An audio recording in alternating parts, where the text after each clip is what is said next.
औज़ुबिल्लाहिमिनश्शैतानिर्रजीम बिस्मिल्लाहिर्रहमानिर्रहीम।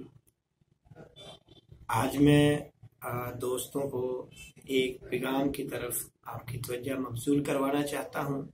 जिस तरह आप अहबाब को सोशल मीडिया के ज़रिए पता चल चुका है, 23 मार्च बरोज़ इतवार तकमीले पाकिस्तान कन्वेंशन कसूर शहर में इनाकात पजीर हो रहा है।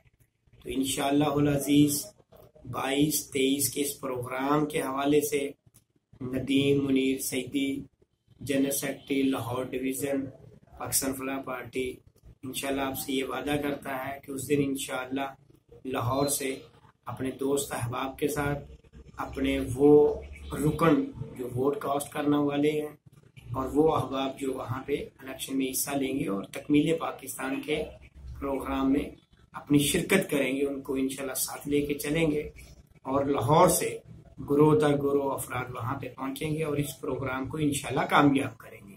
और इसके साथ मैं फिर एक दफ़ा मुबारकबाद पेश करता हूँ, जो कि मुबारकबाद के मुस्तहिक हैं जनाब अता मोहम्मद कसूरी साहब, कि जो इस खूबसूरत तकमीले पाकिस्तान कॉन्फ्रेंस को मुनक्कद कर रहे हैं और नाज़िम प्रोग्राम में इसके मैं उनको हदिया खिरात पेश करता हूँ। वस्सलाम।